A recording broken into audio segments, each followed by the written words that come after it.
people oftentimes will ask me what my favorite thing to make is, or what my go-to recipe, my fail-proof, that question, like, what can I make and it's gonna please everybody, it's never gonna flop, it's just kind of your perfect recipe, especially for somebody who's starting out and who doesn't maybe have the skills that they think that they should in order to have people over and to entertain. This recipe is really perfect for that.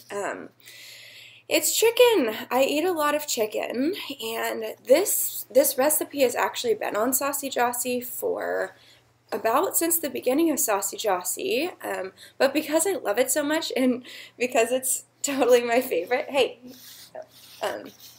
rude, because it's my favorite, I wanted to show you step by step and make a video so you feel comfortable making it, you can do it, you can watch me, and you won't screw it up.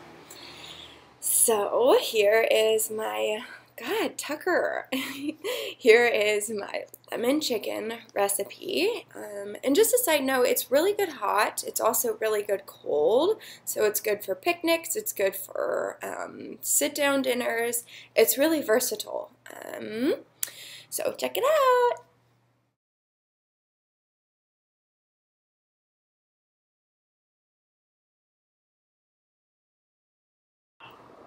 Okay, so the first step is to start with your chicken, and the recipe that I have just calls for chicken breasts, but I think this time I'm going to mix it up a little bit, and you can totally feel free to mix it up or play it safe, and I'm going to use the chicken breast, but also some chicken thighs. Some people are kind of particular about their disdain. I would almost use the word disdain, yeah, for chicken breasts, for white breasts, because that sounded funny, because they think that it doesn't stay moist, they think it doesn't really have the flavor and the capabilities of like sucking in the juice.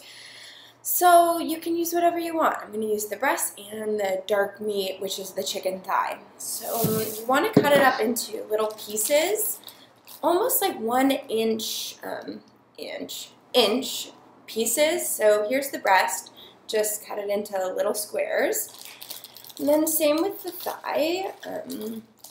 I cut the thighs in about 4ths, and then I cut the breast into about 6ths. So you want to keep them relatively uniform so they can cut or cook. I cannot speak today. It's been a really long day, and it's my lunch break. I'm doing this on my lunch break, which means like this is a very simple recipe. So if I can do it in like 40, no, it's about 30 minutes. It'll take you about 30 minutes to cut everything, put everything, and marinate it.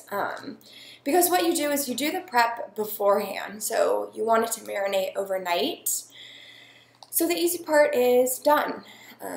The hard part is in the planning. So just make sure you budget your time and you make this about 24 hours in advance. So anyways, we have the chicken pieces, and then you want to just put it in a big Ziploc bag, because then what you're going to do is take your lemons, and I think it's going to be about 6 to 9 lemons depending on how much chicken you use, but you're going to just cut the lemons in half.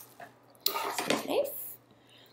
I'm going to cut lemon, and this is what I use for a juicer. I think it's actually for limes because it's green, but who cares?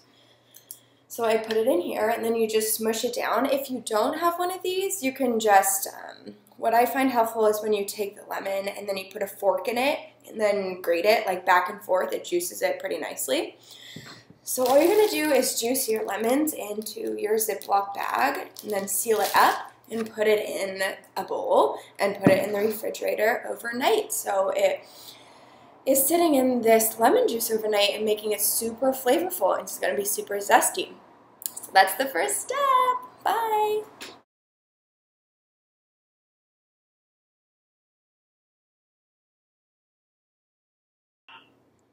Okay, for the second part of our zesty lemon chicken, after it's been marinating in the refrigerator for about 24 hours. You can cut that short if you're running out of time. I would give it a minimum of 6 hours so it can really absorb all the juices and get delicious.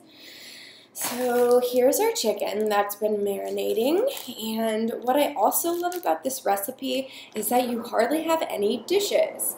Because you rely on these Ziploc bags, it really cuts down on your dishes. I know it's not exactly environmentally friendly to be using these bags, but you can wash them out and reuse them. It's fine. Okay, so what I have here is a cup of flour, and this is actually gluten-free flour. Gluten-free flour. That didn't come out right. It's been a long day, like I said. But you can use regular flour. I happen to have gluten-free flour because most people in Portland have a gluten intolerance. So just to be safe, I'm going to substitute gluten-free for traditional regular white flour. So you're going to take a cup of that and put it into your Ziploc bag.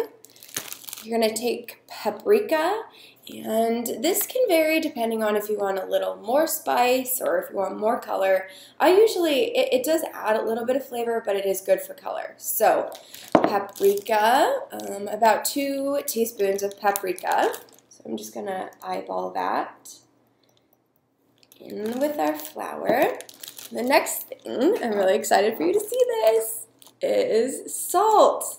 This is my little pig salt container, which I love.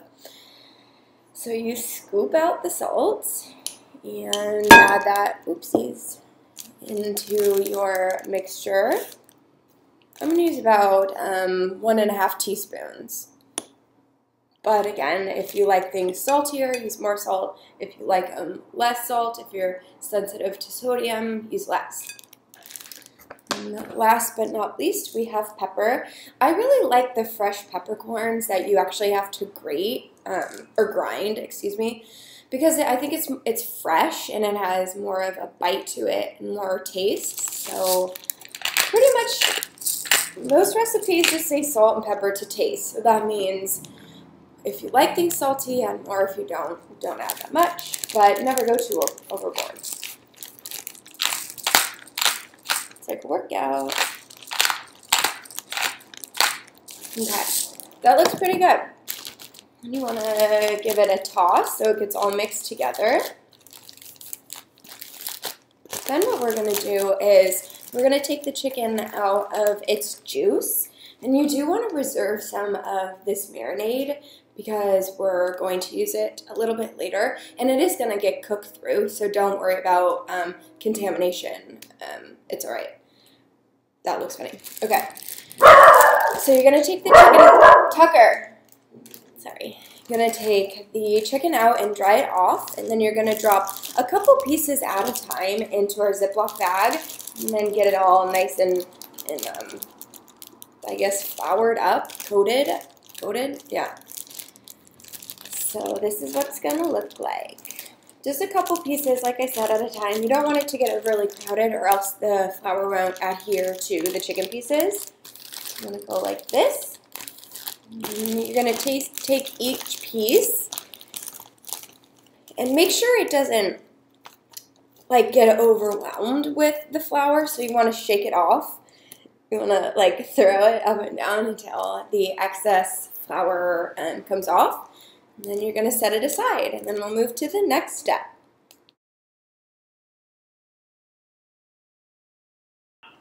Okay, one important little trick that I need to let you know about is the heat and temperature of the oil that we need to heat up. We're not frying the chicken, we're browning it.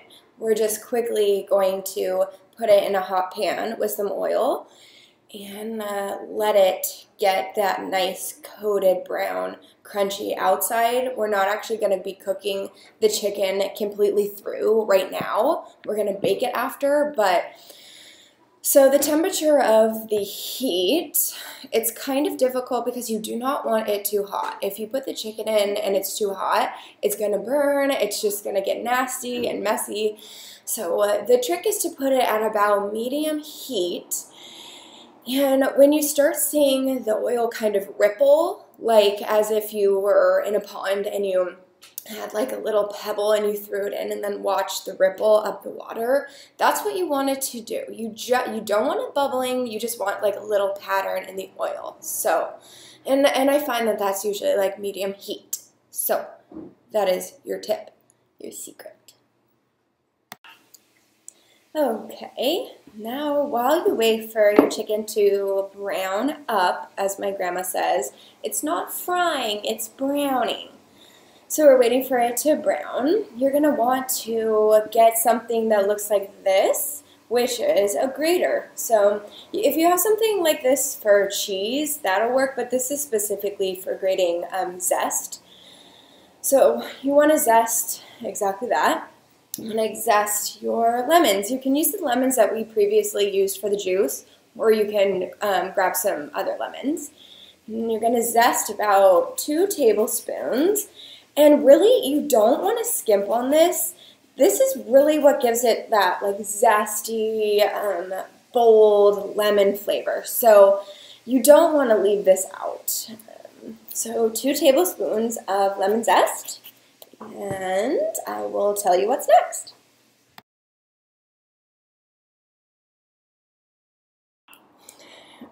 This makes me so happy. I have to show you what the chicken looks like after you've browned it. Dun, dun, dun, dun. It's beautiful. It looks and it smells good. Everything is just perfect so far. So you want to get like a pretty good outside crunchy, brownie, delicious crust on the outside. So make sure it browns up really well.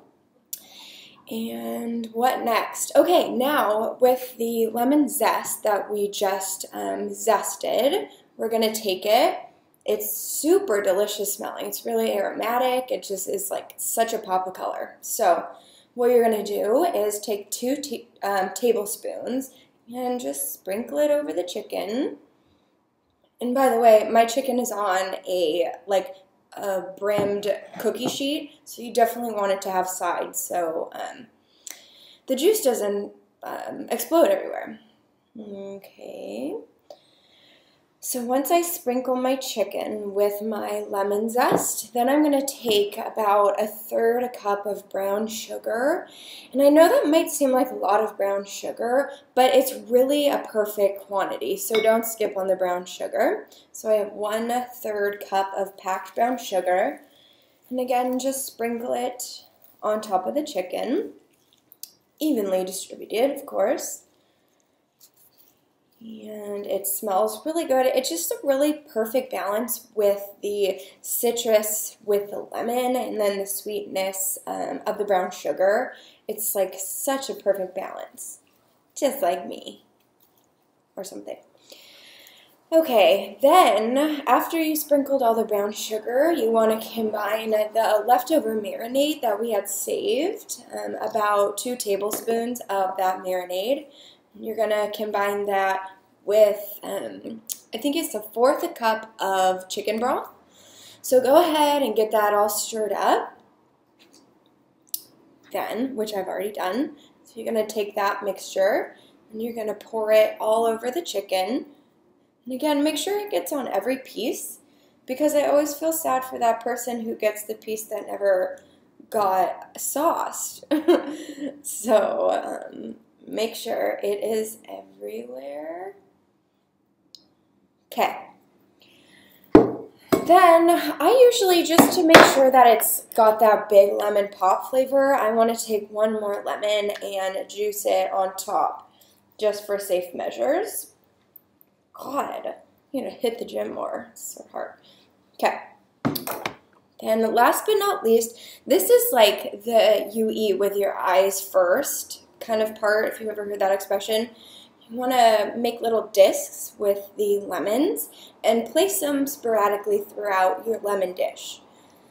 So just a couple here and there. It makes it so pretty and it makes it fresh and you feel like you're having a summertime meal. It's beautiful. So this is what it looks like. Sorry, this is awkward. I don't want to spill my chicken, but Anyways, you get the gist. So this is going in a preheated 350 oven for about 20 or 30 minutes, and then I will show you.